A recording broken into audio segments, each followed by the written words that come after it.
Ladies and gentlemen, hello and welcome to Unit Lost. I am Stylosa and welcome back to Pro Overanalyzed. Today, we are going to watch the best game of Overwatch I have literally watched in my life when it comes to competitive Overwatch.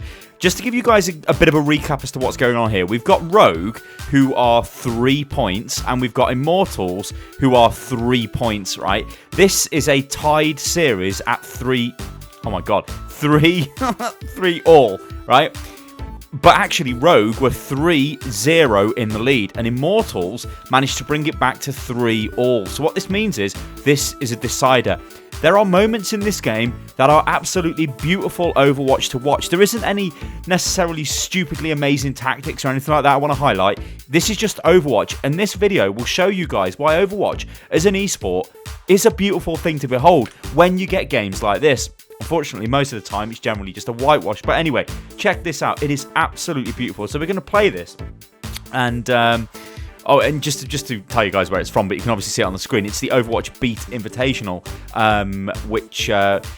yeah, it was an Overwatch competition that just recently concluded, which was awesome. So if we just go over what is actually going on here, we've got Rogue and we've got Unco, and he's on the Sombra. Now, Sombra is pretty much used all of the time on Volsky. It's basically Sombra's best map. She can get her EMP up so ludicrously fast, it is sickening. Watch Unco. He's pretty much a Sombra specialist right now. He's probably one of the best support players in the entire world. Watch how fast he actually manages to charge his EMP. It is mind-blowingly crazy.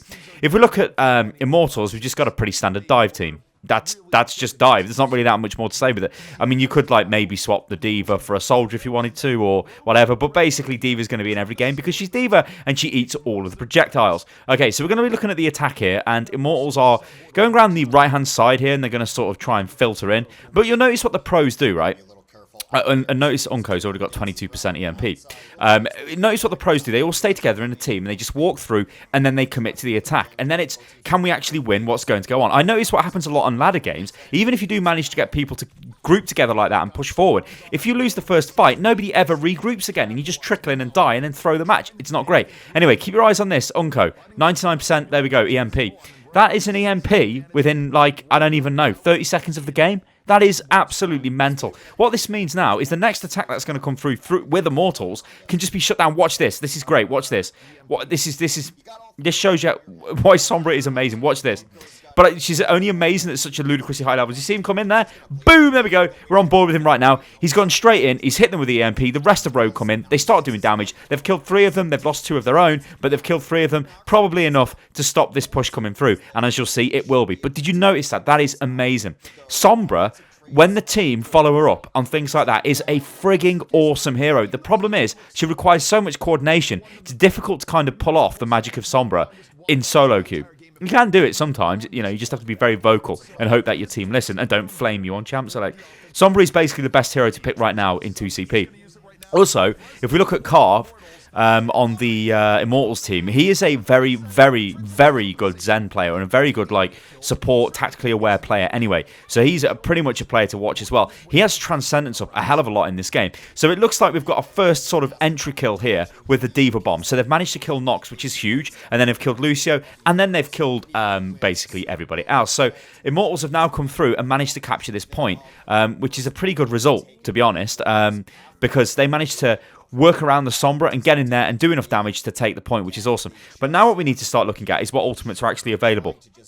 I'm not going to pause the game because it's kind of not really worth it, but this is where this point is absolutely taken. That was a bit of a random thing I drew down the map. This point requires you to use awesome ultimate management, right? Now, you'll notice what Rogue are doing. They're sort of holding the high ground up here because they don't really want to concede that to Immortals when they come in and attack. And also, this is allowing Sombra to get, well, to take more damage and use more of the health packs that she's hacked to get more of an EMP, which is what they're going to use to try and shut this down, or at least that's probably the plan. However, they've suffered 2 kills straight away there. Nox has had to use Primal Rage.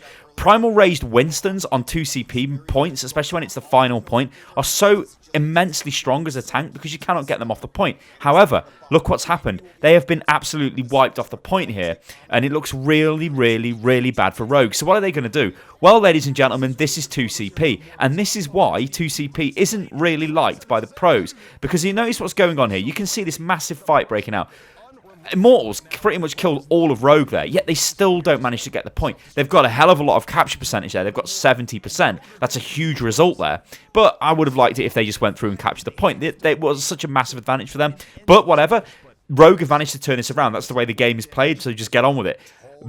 A decent blade there off Nico. I think he had to use it just to make sure they push that back, because they really, really, really don't want to allow Immortals to capture both points, because Volskaya is very difficult to capture the final point. So, what we're going to see now is a very funky tactic. Watch this thing here. That is the platform that moves. We're going to watch Immortals get onto the platform and then try and ride the platform in. And they're hoping Rogue don't see it, because this could potentially catch them off guard. The problem is, Rogue have got players there. They can see what's going on, right? We've got two members of Immortals around here messing around. Who knows what they're doing? Again, trying to get a little bit of poke in. You know, this is what this is all about. Trying to poke the enemy. Don't feed them ultimate charge. Just poke them. Actually, I've got a little bit ahead of myself here. They must do the platform thing in a second. Anyway, they've gone in and engaged here. This is not a great engagement, because they lost two players straight away. They lost their Winston and their Tracer, and then, well, yeah, they need to back out. So, actually, all that happened in that fight there is they basically gave ultimate charge to Rogue. And if you look, we've almost got a Winston. We've got a Diva Bomb. We've got a Pulse Bomb. And then we've got a Lucio on the way there. Now, this is what I was talking about earlier on. Are they going on the platform now? Come on, get on the platform, Immortals. Maybe I've got way far ahead of myself. I'm sure they do it. Yeah, they're posturing for it now. Because I watched all of this live. It's such an awesome series. There's a link in the description below, guys. Go and check it out if you want to watch the whole series. It's just great. So, yeah, it looks like they're just sort of poking away. So now we're in this odd situation, right, where both teams, like, Rogue have got a lot of stuff here available to defend. Immortals don't really, and they're looking for an opportunity, right, something to happen, and they're trying to commit the Dragon Blade here, which is honestly, you know, is it going to work, is it not going to work? You know, it's a bit crazy to try and do that there. Genji players do that a lot, and you can't blame them, because sometimes they can pull it out of the bag, and typically the style of player, or the type of player that is a Genji player, is somebody who can clutch, and generally is an extremely high-skill player, so I don't really have issues with them doing that, but sometimes it can look a little bit limp, like they pull the blade out and nothing really happens, but, you know, whatever. This is 2CP, it's just basically a brawl. You have to go in there, have a massive decisive fight and kill them all. I mean, look, Immortals killed a lot of Rogue there, and then, well, it doesn't really matter, because they didn't actually get, well, I think they got 2% more on the capture. You'll notice as well that they jumped off the map there, Immortals. The reason why they do that is so they can resync their spawns. You don't want to die to Rogue, because you'll feed them ultimate charge, so the best thing to do, if all your team is dead, is jump off the map, so you respawn pretty close to them, and then you can move together. I think this is where we're going to see the platform. At least I hope it is. Come on, boys, get on the platform. Stop. You're not going to do it. You don't look like you're doing it. Maybe they move around and do it. But again, we go back into this poke phase where they're just trying to poke. Yes, it's platform time. Yes, I knew it. Right, so this is like one of those moments. Look at this, right? They're going to get on the platform, and they're going to try and, like, be cute and get in. But be aware, what are Rogue doing there? And who was that we just seen down there? That was Sombra. They know they're doing this. So watch this. They send AKM on the Diva, and he just headbutts them all off. So good. When this happened live, I was crying. I was like, oh my god, that is so good. It's such a silly thing to try from Immortals, because a team like Rogue, they're going to know what the hell is going on. They're like, why are they on the platform? Just knock them off with Diva. There's literally nothing that can stop them. And they did. AKM had the game sense to notice that and just smashed them off. So that was that pushed on. And notice, they were on 2 minutes, like 2 minutes 20, I think, before that push started. Now they're on 1 minute 20. So they basically wasted a minute there trying to get on the platform and then getting easily countered. Not a great strategy. But it is a frustrating point. Like, you have to go in there and just try and beat them. Check this out, though. This is like, what we're going to see in a second is a moment of, like, madness. So they're going in here with Transcendence. Carve always has this up. Like I said, he's a great support player, great Zen player. They go in with that just to give them like a bit of protection for the engagement. They've managed to actually get a couple of kills, but they're suffering damage back themselves. It's not great. It's like, what are they actually going to be able to do here? It's very messy. This is what happens. It's very hard to sort of follow. Like, I don't want to keep pausing this and drawing on the screen and all of that stuff, but this is, by its nature, very kind of hard to follow just because it's so messy. Although, I do believe there are spectator tools that are being worked on for visibility and stats and all kinds of stuff. I think that was confirmed a couple of days ago by one of the casters called Doa, who now works for Blizzard. So that's crazy interesting. Can't wait to see that. I think we've seen some at the World Cup 2016, but hopefully they'll be much better this time. Or maybe only I see them. Maybe I shouldn't say. Anyway, ladies and gentlemen, moving on. So, yeah, now what are they going to do now? They've just lost Carve. Look at this. It's absolutely absolutely huge kill there off Unco. There's 10 seconds left, and he has just killed Carve. This is like Desperado Central. But what happens now is just pure Overwatch. I love this game, and this is why I don't want Overwatch League to fail or any of that. Check this out, right? Oh my god, watch this. This is, just watch it. It's pointless. I'll try and talk over it, but look, Agility's got 13 health. What? He just turns around and wipes out Unco. Unco nearly had the kill on him, but look what the rest of the team are doing. They're coming up huge as well. Agilities is a great Genji player, and he's popping off. Everyone's going mental. It's ridiculous. There's kills absolutely everywhere. This is just phenomenal. And look at this. Welcome to 2CP. They managed to wipe Rogue off the point, and spoiler alert, they are going to capture this point. Now, of course, it is in overtime, so it means that they don't really have any extra time to attack, which is not going to be great for them. But wow. That is what happens with 2CP. That's why 2CP in a nutshell can be very, very good to watch, but also very frustrating, because if you get these like trickle fights that happen over and over again, it's not great. We've all been there on ladder, haven't we, where we play 2CP and it gets really frustrating. If you don't have that decisive ultimate combo or that decisive team attack, it becomes really frustrating. Like, a lot of people tend to poke, which is crazy to me, because you don't really have to poke unless you have to poke. Like, people just want something to do, so they're like trying to get, a bit of damage in here, a bit of damage in there, but really, nobody's ever going to be able to one-shot somebody unless you're like a Widowmaker and you're landing super headshots. So, like, just poking is stupid because it feeds the enemy team support ultimate charge and possibly offensive ultimate charge if they manage to get you, and if they kill you, which is obviously a massive detriment to your team, then you won't be able to form a proper attack. You need everybody to attack on 2CP. So now it is Rogue's turn to attack, and we're going to be looking at what they do, and pay attention to the way they move as a unit. Now, as again, I don't think this will ever be possible on solo ladder. Maybe it will be in like 5 years' time when teams are that coordinated and people just know what to do all the time. But then who knows where the meta is going to go at that point. But Overwatch, I don't think Overwatch is a necessarily difficult game. It's just a game about playing with your team, and that's where the difficulty lies, really. A lot of my experience and a lot of your experience, guys, will be playing on the ladder. It will be playing in quick play or whatever. It's not really very organised, and that's not where Overwatch shines. People often say, is Overwatch a game designed for esports? It's not. It's a game that's designed for team-based fun, basically, but it also does translate really well to esports if they sort out some of the issues, like with the spectator tool and all that stuff. But it's very fun to watch. It's very explosive. I think you need to be aware of what's going on. We can see a Sombra there going forward, and to basically take poke damage. Like, the reason why Sombras do that is you'll notice that Carvy's got 6% charge. It's not great. Unco managed to get 22% pretty much straight away because they go in, bait damage onto them, and then escape. Of course, it's very high risk. Watch this. So, yeah, they move through around the side. It's looking pretty good. They're all together, which is, like I said, pretty much a very standard basic tactic. Now what they're going to do is look for targets.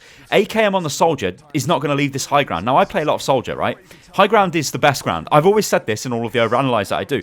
He will not leave the high ground unless he has to. Like, he could see there was a kill to be had there, so he dropped down to take it. He knows that killing the Winston is a massive kill, and it opens up a lot of space for the rest of his team to do work. And this is a little bit brawly, but the thing with Volskaya, if you get kills on the defenders, you're okay trading away like that if you're the attackers, because the run back from the start of the map for the defenders is massive. It might actually be one of the longest ones in the game. I think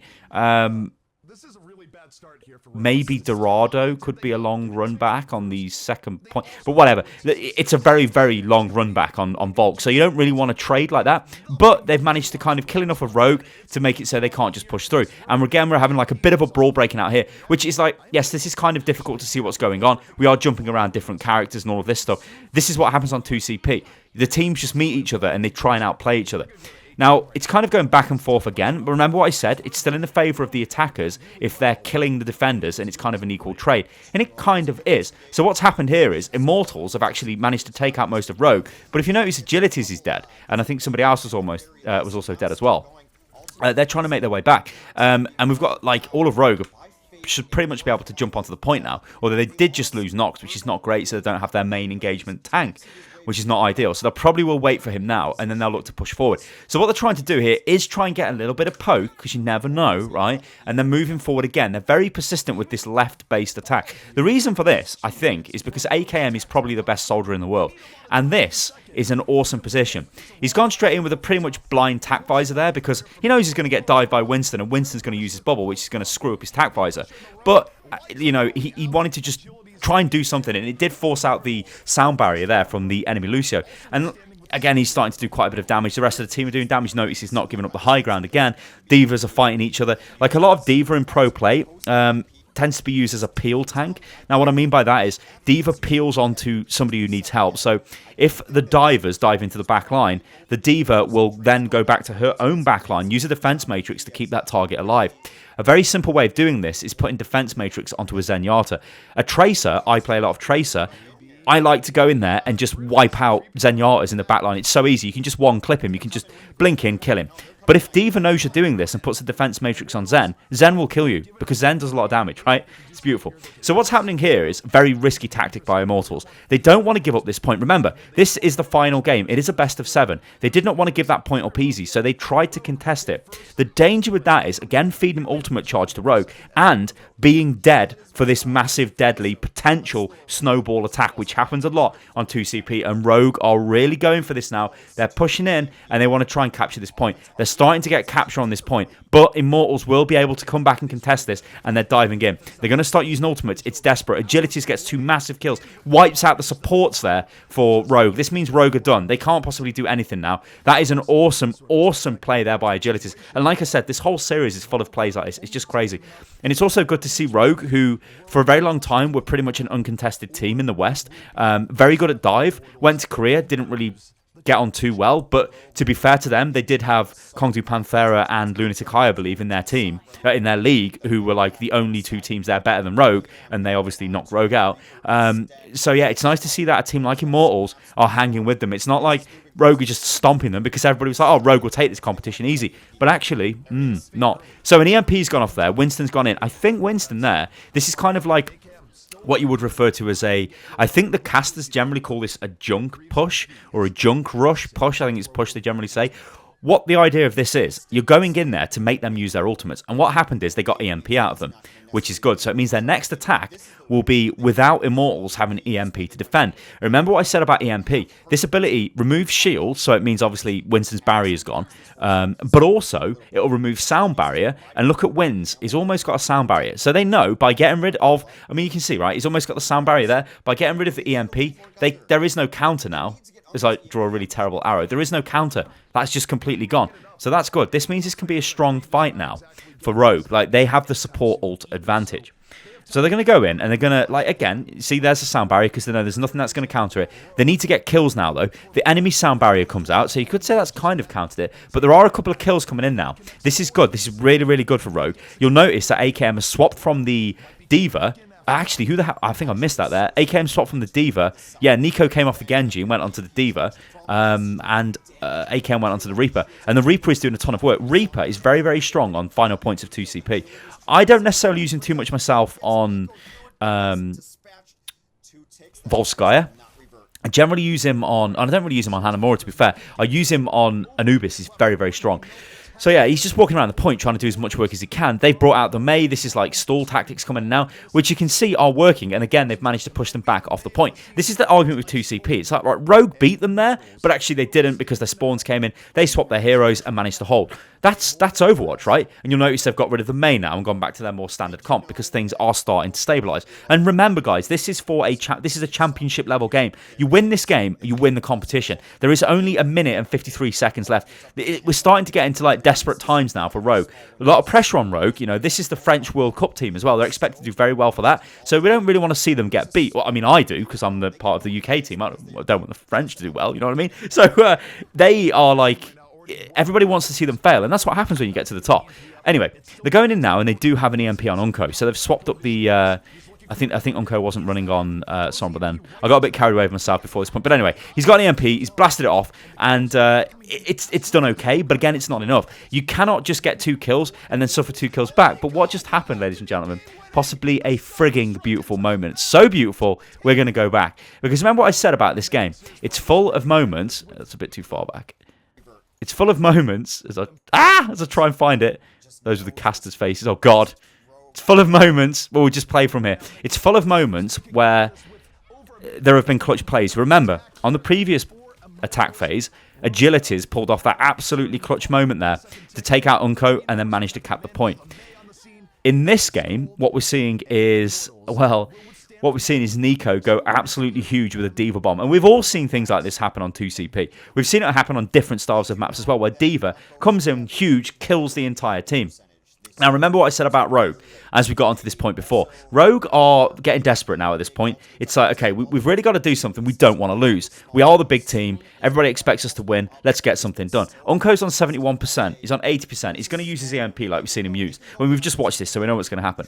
But pay attention to what Nico does. So, Soon's operating around the side. Soon, one of the best tracers in the world. Here they go. They're going in, going to get in there, try and get an EMP, do as much damage as they can. EMP goes in. That's a good EMP. That's pretty good. There's now nothing to stop the Diva bomb. The Diva bomb flies in. You've seen it go in there. Oh, well, you've seen Diva just fly in. Now, Diva's going to use a bomb straight on the point, and bang, it takes absolutely everybody out because they've got nowhere to hide. That is a huge, huge play. Now, it could have been luck. I don't want to say it's luck. I want to say that was planned. I want to say Nico seen the opportunity there and just thought, I'm just going to use this. We will get to see that later on at the end of the video because it's actually play of the game. So we will get to see, like, from his point of view what happened. So now we're in a situation where Immortals absolutely have to full hold. They can't allow Rogue to capture a quarter of this point. If they do, they lose the game. So this means they've got to be at... I mean, this is where you're going to be really nervous. You're going to be like, oh my God, we can't make any mistakes. Again, the teams are pretty much the same as they were before. Nothing fancy. They're just going to go in against... Like, Sombra used to be seen as fancy. If you guys watch my old OverAnalyzed from a couple of weeks ago, the Pro OverAnalyzed on Sombra, that was showing you Sombra used on 2CP. Sombra is used all the time on 2CP now, so it's not really like something that's new. You could say that this is like Overwatch, the way the meta changes as well. But do remember, the pro meta doesn't really apply to us. But the way it does apply to us is making the game very interesting to watch. And like, hopefully you guys will agree with me, this game has been very, very interesting to watch. And there have been 6 other matches in this series, and all of them are really, really good. In fact, there's an Anubis series, which is really damn good. I think with Unco, or maybe I'm getting confused, maybe that was from another one. But anyway, it was from the Beat Invitational Tournament, of which there is a link to that in the description below. So, remember what I said, you don't want to die. So, we've got Carve going forward, again trying to probably bait out a bit of damage, so he can get back and get some Sombra charge. So, let's see what actually happens here. Remember, Sombra is very... you're playing on the edge here. Can you see where she is? She's there. She's moving through. Rogue are moving through to the left. AKM just turns around and instantly kills her. That's it. That's game winning. That is it. It's all over now. They've lost the Sombra. They've got no EMP. They need some huge plays off their team, but they're a man down. It's going to be super difficult to pull this off. Winston is isolated. He gets absolutely destroyed. How AKM knew she was there? He must have heard it was the voice comms or what, but it was just total clutch play. That was insane. So yeah, it's just a cleanup operation now, and it's a shame because Immortals were...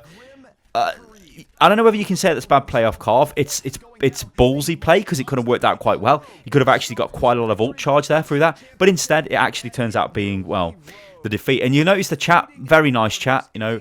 No BM, everyone's all GGs, which is awesome, which is what you want to see the pros doing. You don't want pros who are idiots. You know, we all spoke about Defran and the way he acted before, and I even made the video on him chronicling what the hell happened to him. So yeah, we get Rogue managed to take the tournament, but it was very, very close. Let's check out the play of the game before I pause this, because I'm pretty sure it is Nico, if memory serves. Yes, indeed it is. Beautiful. So Nico is we're going to get to see the bomb. So he works on the Diva. I don't know, I guess he just dropped it, but whatever, it was a game-winning play. It was beautiful. So there you go, guys. This has been... what, have I just paused it, stopped it? No, yeah, I paused it. This has been Pro OverAnalyzed, and it's been from the Overwatch Beat Invitational, and this has been one of the best games I have watched. It has been probably, like, this is what I hope Overwatch will evolve into, and the games will be like this, and the meta will allow things like this to happen, and it will be very interesting. Guys, let me know what you think about this in the comments below. Also, let me know if I'm doing a good job of explaining this, because this is hard for me to do. I don't want to go too crazy detailed. I don't want to be too dumbed down. I want to explain what's going on, but it's Overwatch, and it's very hard to explain what's going on unless I keep pausing the game every 2 seconds and breaking it down, which I think would make for a really bad video. Guys, I've been Stylosa, and this is Unit Lost. I hope you enjoyed the video. If you did, like and subscribe to the channel. You can follow me on Twitter, which is @UnitLostGaming, and I will catch you on the next one, guys. Oh, and join the Discord, which is discord.gg/UnitLost. Toodaloo.